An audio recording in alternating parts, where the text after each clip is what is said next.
Today we are going to be creating some at-home percussion instruments. Of course, we can always have our own percussion wherever we are at all times. We can clap, or we can snap.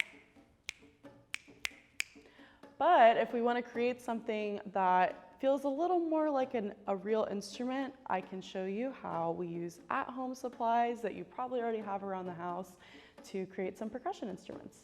So one of the simplest instruments that you can make with things that you have around the house is a drum, or in this case, it's actually just a plastic bucket. But if you take any old plastic bucket that you have lying around the house, it doesn't really matter what size it is or what shape it is, and then you get some kind of utensil to hit it with. So in this case, I have a wooden spoon. You can just kind of turn the bucket over.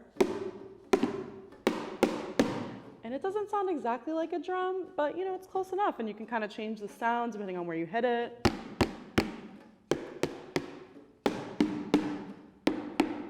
So you can actually get a lot of different sounds out of just a plastic bucket and a wooden spoon. Another instrument you can make using things that you might have around your home, or more specifically your kitchen, is a shaker. So here I just have a jar, glass jar with a lid. And you can take some, I have here pumpkin seeds, but you could also use dried beans.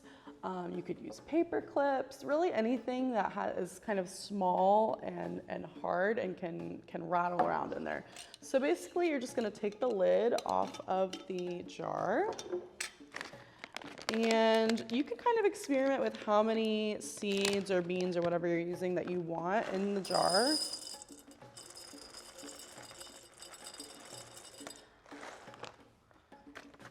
So once you have them poured in, you can just replace the lid, and then voila, you have a shaker. And you can kind of change the sound by how it's played, so you get kind of a louder sound if you have it hitting towards the lid, or you can turn it this way and have kind of a quieter sound. And again, based on the type of material that you place in here, whether it's beads or like I said, beans, you can kind of get a different sound. And you can just kind of play around with that depending on what kind of sound you want your shaker to have. Another way you can create a shaker, if you have two plastic cups, they can be really any size, just make sure that they're the same.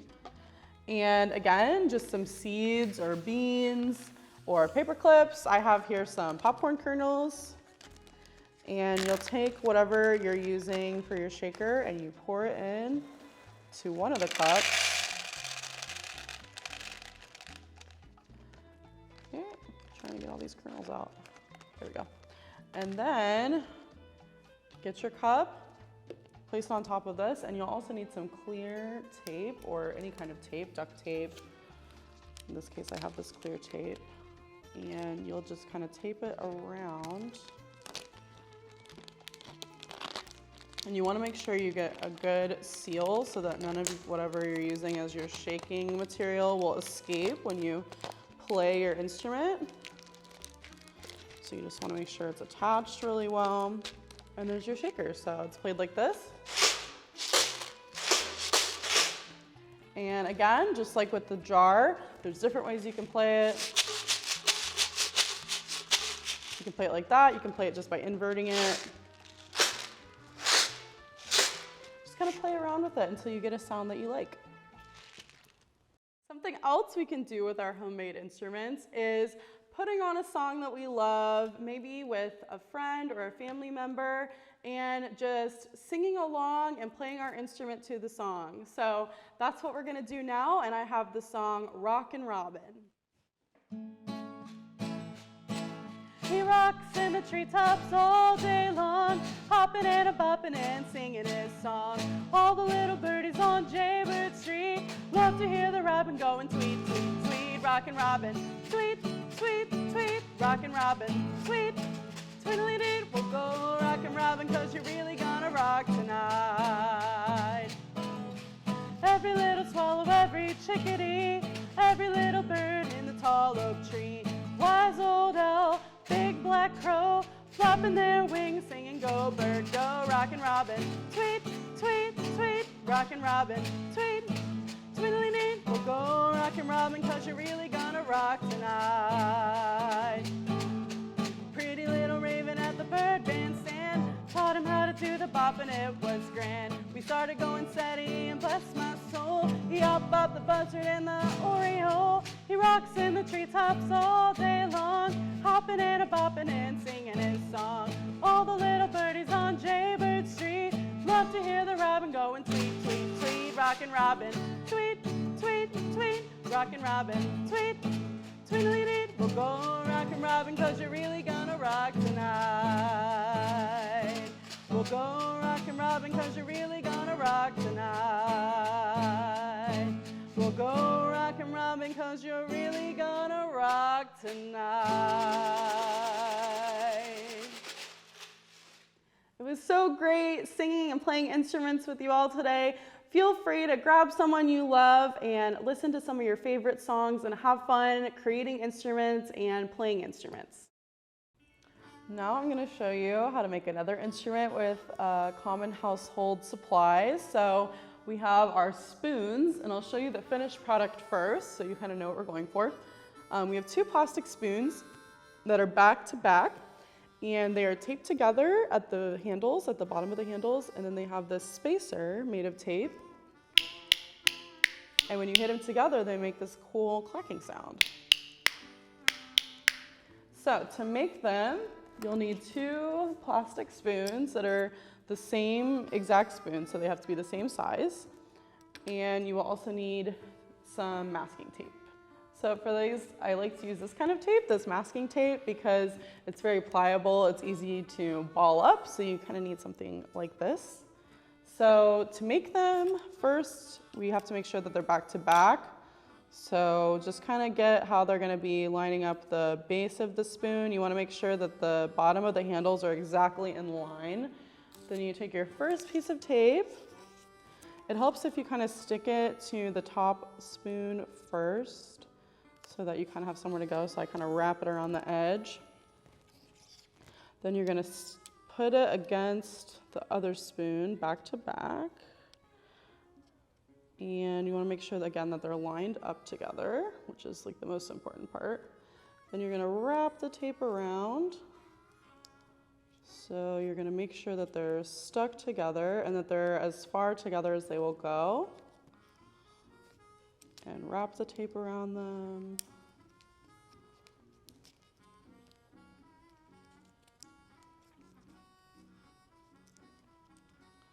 All right, so once they're stuck together like this and you have the tape wrapped around the bottom of the handle, they don't really make much of a sound. So we need to take another piece of tape, another piece of the same type of tape, and this time you're going to roll it up into a ball. And for this part, you need to put the spacer close to the bottom, but you want to leave a little bit of a space. This might be kind of a trial and error process until you get the sound that you like. But if you get the spacer in there just right, you get this clicking sound. And the way that you play the spoons traditionally is you hit it against the top of your knee or your leg, and you hold your other hand above it, and you move the spoons from your leg to your hand. And then you have spoons that you can play. So one way that we can play our instruments is by listening for a certain word of a song and only playing on that word. So for example, I have the song Getting to Know You, and only play your instrument when you hear the word you. So for example, if I were to say the line, getting to know you, good, you would play only on the word you.